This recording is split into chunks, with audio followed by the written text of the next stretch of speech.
What if this work, this energy I've invested doesn't pay off? What if I stay average? What if my story was never meant to be unique? What if I try and I fail? What if my friends stop calling? What if I let my family...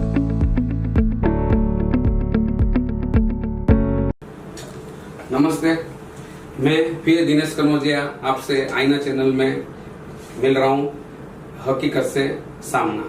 और आज हमारी जो मुलाकात हो रही है मेरे idol, मेरे गुरु मिस्टर श्री अरुण पाटिल साहब। सर नमस्ते। नमस्ते नमस्ते धनी भाई। सर आज हमारा मिलने का पर्पस यही था कि सर मैं जो मेरा चैनल चालू किया हूँ सर, तो उस चैनल में सर आपका इंट्रो चाहिए, युवाओं को क्या प्रेरणा मिले सर। तो सर इसके लिए मैं थोड़ी बायोग्राफी में 5 क्वेश्चन अपने लिख के लाया हूँ। जरूर जरूर। जी सर, तो सर पहला इंट्रोडक्शन से शुरुआत करते सर कि सर आप अपना थोड़ा इंट्रोडक्शन देंगे सर। तो जैसा आपने कहा, मेरा नाम तो अरुण पाटिल है और मैं सारे आपके प्रेक्षकों को भी नमस्ते कहना चाहता हूँ। नमस्ते मेरे हमेशा से शुरुआत में मैं कहता हूँ, क्योंकि नमस्ते का मतलब होता है नमस्ते, यानी मेरे अंदर बैठे हुए भगवान आपके अंदर बैठे हुए भगवान को प्रणाम करते हैं। और मैं सारी दुनिया से भी कहता हूं कि वो गुड मॉर्निंग गुड आफ्टरनून वगैरह छोड़ दीजिए, अब नमस्ते करना शुरू कर दीजिए।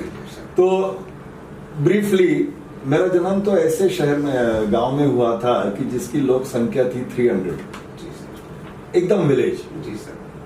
तो ये मैं इसलिए बता रहा हूँ कि विलेज में जन्म लिए हुए भी आदमी है कहाँ पहुंच सकता है। वहां से फिर मैं नासिक, मेरे स्कूलिंग फिर नासिक में हुई थी, फिर उसके बाद मैं बम्बई आया था।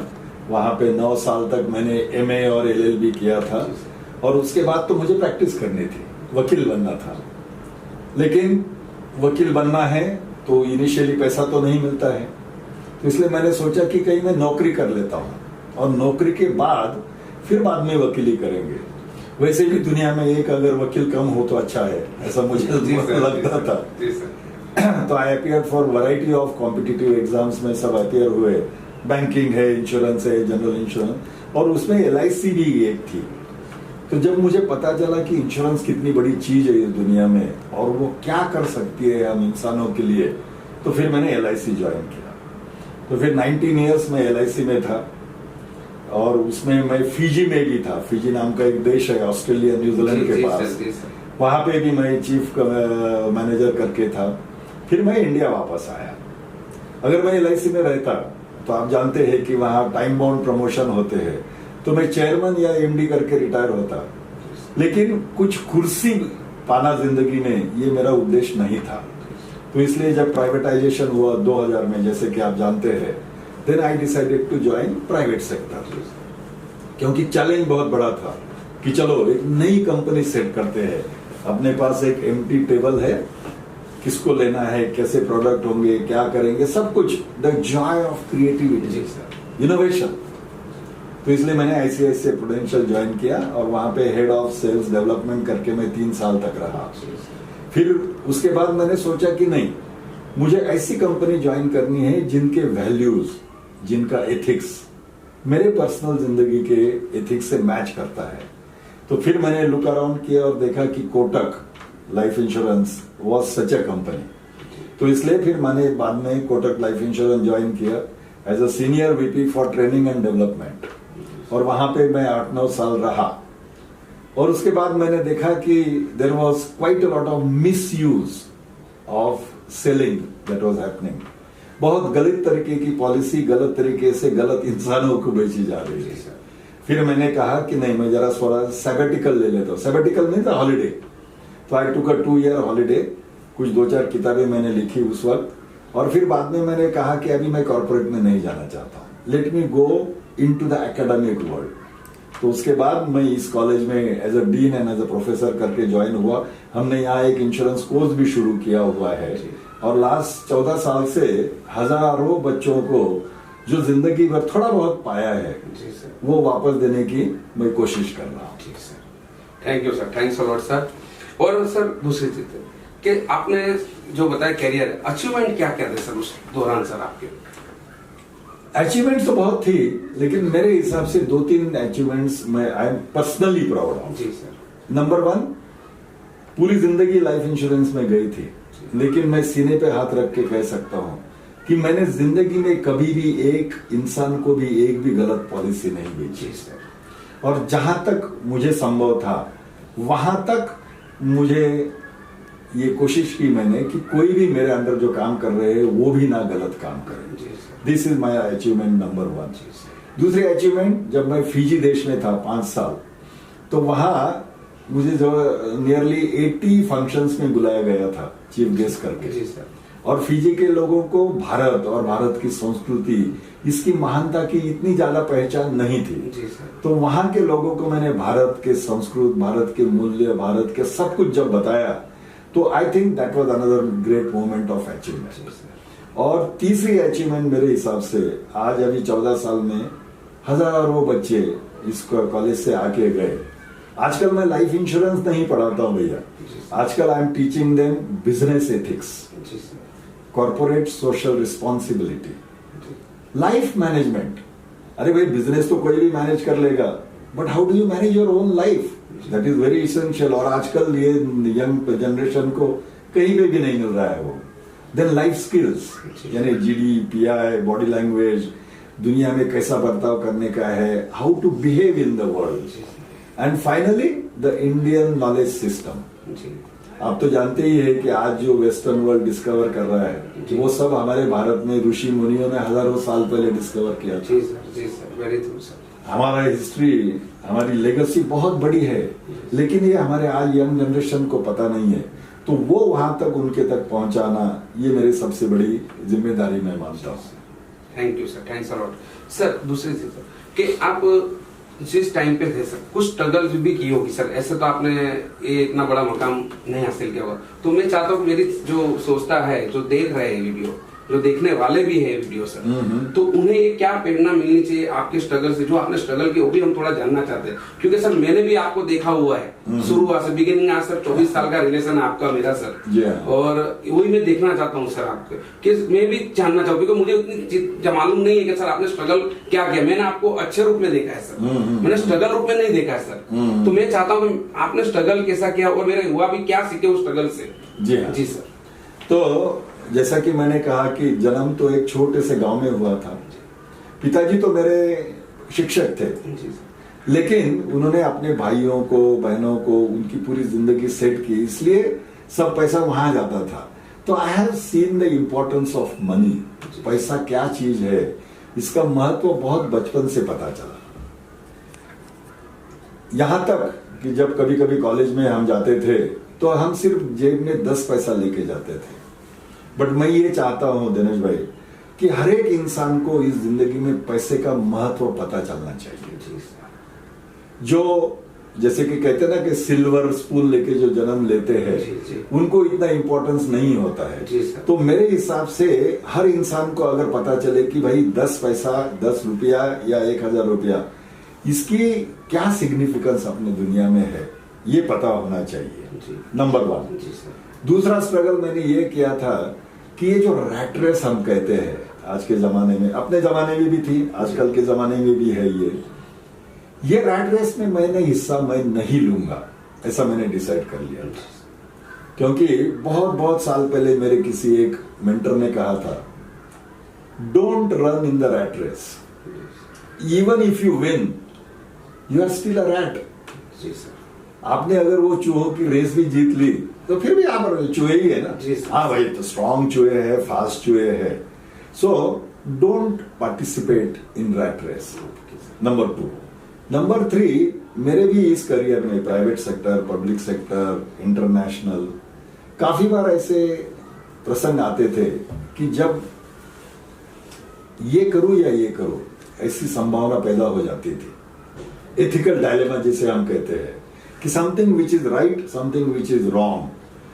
अभी जो रॉन्ग अपन चूज करेंगे तो उसे दुनिया का तो पता नहीं चलेगा, लेकिन our conscious will know about it. तो मैं हमेशा ये मानता हूं कि अपने रात को जो हमारी नींद मिलती है ना हमें, ये इस दुनिया की सबसे बड़ी गिफ्ट है।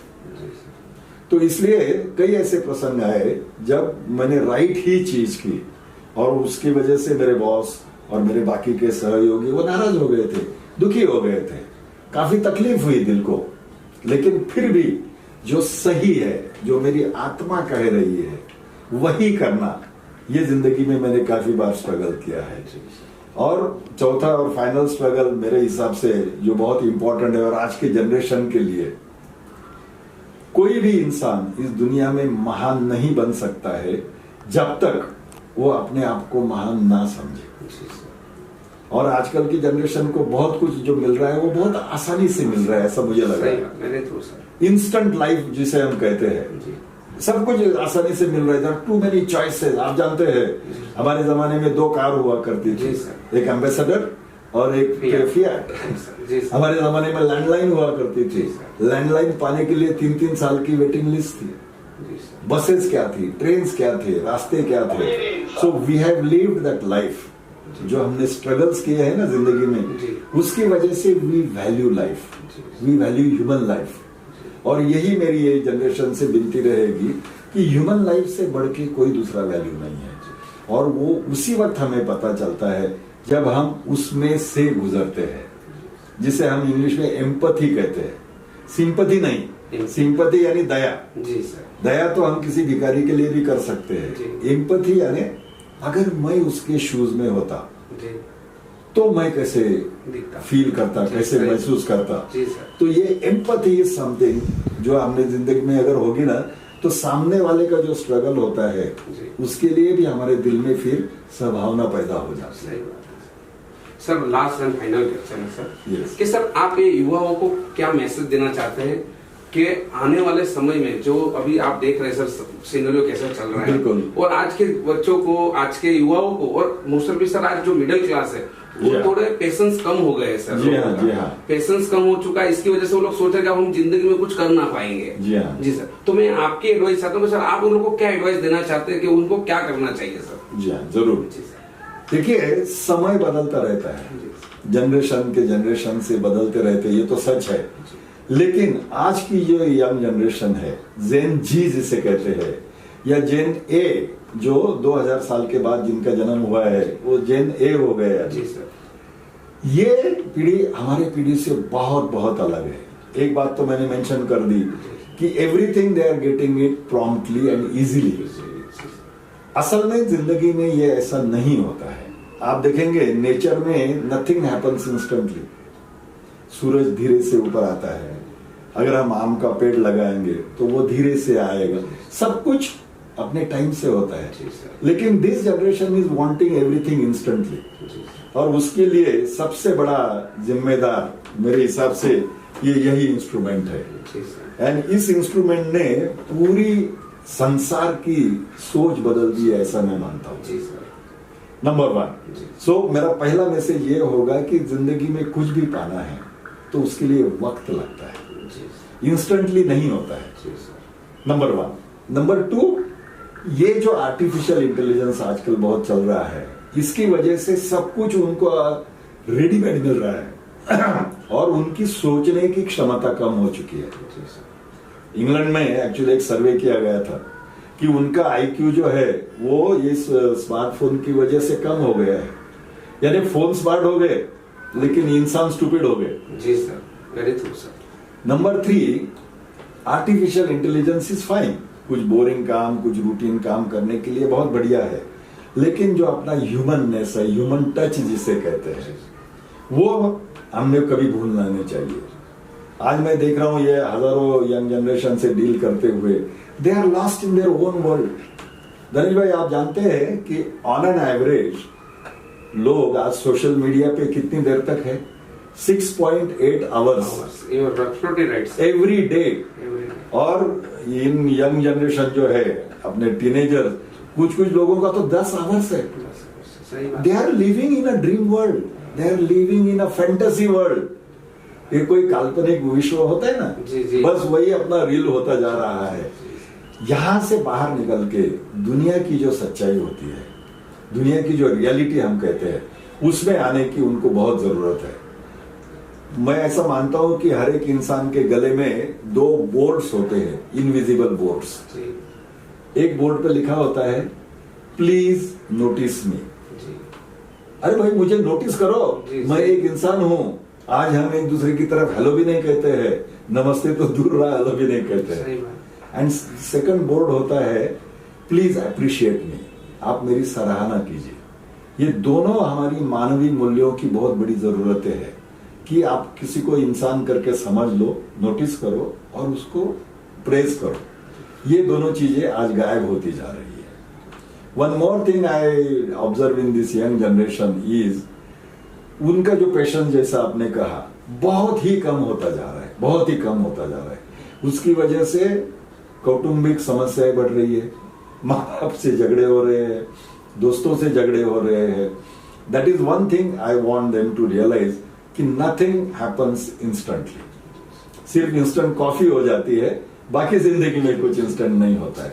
And the fifth most important thing I am very sad is, लोगों की पढ़ने की आदत आज दनिश भाई कम हो चुकी है, गायब हो चुकी है। Absolutely right sir. वो एक तो टीवी के पीछे उसकी लाश पड़ी है, नहीं तो मोबाइल के पीछे उसकी लाश है। सही बात है सर।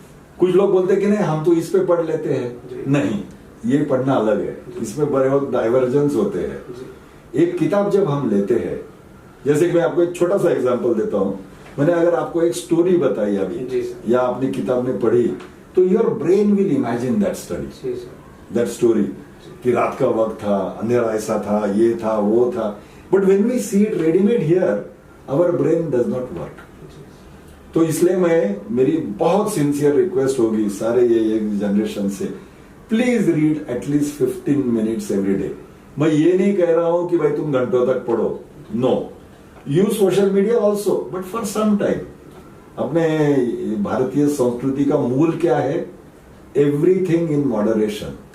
दुनिया में सब कुछ करो लेकिन मॉडरेशन में, एक्सेस में कुछ भी मत करो। अरे भाई किसी से एक्सेस प्यार करोगे उससे भी तकलीफ होती है। सो रीडिंग हैबिट डेवलप करना है, and therefore they say readers are leaders and leaders are readers. तो 15 मिनट करो, ज्यादा करने की जरूरत नहीं है, but that is what will make you a great person. That is what I wanted to share with the young generation particular. और sir इसे मैं ऐड करना चाहूंगा सर, उनके पेरेंट्स को क्या वेरी इंपॉर्टेंट क्वेश्चन नरेश भाई। मेरे हिसाब से ये जो बाय द वे ये जो स्मार्टफोन का एडिक्शन है ना, this addiction is officially declared as the worst addiction in the world. ये दुनिया का आज सबसे बड़ा व्यसन हो चुका है, नॉट अदर बैड व्यसन्स बट दिस वन। इसका कारण इनके लिए मैं जिम्मेदार पेरेंट्स को भी मानता हूं। मैंने देखा है कि 2 साल 6 महीने के 1 साल के बच्चों को पेरेंट्स मोबाइल दिखा रहे और प्राउडली कह रहे कि मेरी बेटी ना दूध ही नहीं पीती है जब तक वो मोबाइल नहीं देखती है, मेरा बेटा ना खाना ही नहीं खाता है जब तक वो टॉम एंड जेरी नहीं देखता है, करके ऐसे। अच्छा, उनको अगर बाजू रखना है तो parent themselves are having mobiles in their hands for hours together. Sir इसमें एक बात और रखना चाहूंगा सर मैं, कि मैंने भी देखा सर, एक परिवार में गया था कि बच्चा रो रहा है तो उसको शांत कराने के लिए मोबाइल दे दिया। बिल्कुल बिल्कुल, it is given as a chocolate जो पुराने जमाने में देते थे। तो we are responsible for it. तो what my request to parents is, lead by self example. पहले अपने से शुरू करो। अच्छा, अगर आप छोटे बच्चों को बोलोगे कि अरे मोबाइल बाजू रख, तो वो सीधा सवाल पूछता है फिर मैं क्या करूं? तो फिर क्या करे? तो माँ बाप के साथ वक्त गुजारे, बाहर जाए, खेले, बीच पे जाए और कुछ एंटरटेनमेंट करे, बहुत कुछ करने को, लेकिन पेरेंट्स नहीं कर रहे हैं वो। So parents should lead by example. माँ ने, बाप ने, भाई बहन बड़े जो है उन्होंने भी हाथ में किताब लेनी चाहिए। वो छोटा बेटा अनुकरण प्रिय है, वो ऑटोमेटिकली आपका किताब आपके जैसे ही पढ़ना शुरू कर देगा। So that is my advice. Don't tell children, show children. उन्हें बताइए मत कि ये कर, ये कर, ये ना कर, उन्हें दिखाइए, अपने सेल्फ एग्जाम्पल से दिखाइए। सर मैं ये भी देख रहा हूँ सर आजकल माहौल कि पेरेंट्स लोग जो हमारे टाइम पे हमारे पेरेंट्स थे वो हमारे साथ हमारे जैसे हो जाया करते थे सर। जी हाँ, जी हाँ। अगर मैं खेल रहा हूँ तो मेरे साथ खेलने लगते थे सर, क्योंकि अपना टाइम निकाल के, मुझे मालूम मेरे लड़के को मैं टाइम नहीं दूंगा तो फिर गलत जगह पे जा सकता है सर। बिल्कुल सही है। तो आप इस बारे में क्या बताना चाहते हो, कहना चाहते हो सर? अगेन आई सेड ना कि मैं सेल्फ एग्जांपल से ही बताता हूँ। गए 16 साल से, जब से मैं रिटायर हुआ और इस एजुकेशन में आया, आपको ये जान के खुशी होगी दानिश भाई कि यहाँ से जब मैं निकलता हूँ इस कॉलेज से और घर जाता हूँ तो मैं मेरे स्पोर्ट्स के क्लोथ्स पहन के हमारे कॉलोनी के नीचे जाता हूँ। हमारा बहुत बड़ा ग्राउंड है, बहुत बड़ी सोसाइटी है, 156 फ्लैट्स है जी। उसमें कम से कम 30-40 बच्चे ऐसे हैं कि जो 3 साल और 12 साल की उम्र के हैं। जी सर। उनके साथ मैं 2 घंटे हर रोज बिताता हूँ। जी sir. And the way they feel nice about it, क्योंकि उनके माँ बाप को उनके लिए वक्त नहीं है जी। वो तो पैसा कमाने के पीछे भाग रहे हैं। जी सर। उनको सिखाने के लिए, पढ़ाने के लिए कोई नहीं है। So to spend time with children according to me is the necessity. सबसे बड़ी अगर जरूरत है माँ बाप को या इवन समाजों को या टीचरों को, भाई आप उनके साथ वक्त गुजारिए। जी sir. They want your company, जी सर। बट आज हम नहीं दे रहे हैं उनको। तो आपने जैसे कहा ना, बिल्कुल बराबर कहा आपने कि उन जैसे बनो। जी सर। जमीन पे बैठे हैं ना, वो धूल में खेल रहे हैं ना, तुम भी बैठो ना। जी sir. What is the problem? जी सर। उनको ये मत कहो कि no no no no this is bad, this is bad, this is bad. So your point is absolutely right. उनके जैसे बनो, गांधी जी के जैसे बनो। गांधी जी कैसे चाइल्ड लाइक थे, जी। चाइल्डिश नहीं, जी। चाइल्ड लाइक थे वो। तो मेरे हिसाब से वो एक सोल्यूशन है आज की समस्याओं के लिए।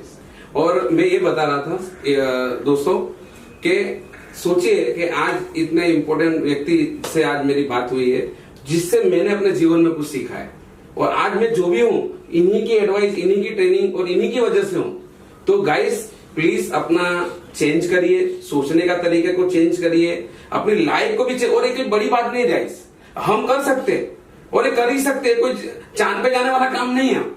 ये हमारा खुद का काम है और हमें करना है। और हमारा परिवार कैसे अच्छा बढ़े, कैसे आगे बढ़े और कैसे अच्छा रहे, ये हमारे हाथ में ही है। ना ही मोबाइल बताने वाला है, ना ही लैपटॉप बताने वाला है। तो गाइस प्लीज अपने आप को चेंज करिए और इस पर्टिकुलर मोड पे आइए। दोस्तों ये वीडियो एक ऐसा नहीं है कि प्रोफेशनल लोग के लिए है या पढ़े लिखों के लिए है। ये वीडियो सबके लिए, जो सर ने जो टाइम दिया है ये हम सबके लिए है। जो रेडी पे काम कर रहा है, सब्जी बेच रहा है, किराने की दुकान चला रहा है, ये मॉल में काम कर रहा है या कोई कपड़े की दुकान में काम कर रहा है, डजंट मैटर गाइस। ये हर को यूज वाला वीडियो है और यूज के लिए ही सर हमको आज टाइम दिए। तो प्लीज इसका यूज करें और अपने आप को चेंजेस लाए। और एक कहावत है, change your mind and transform your life.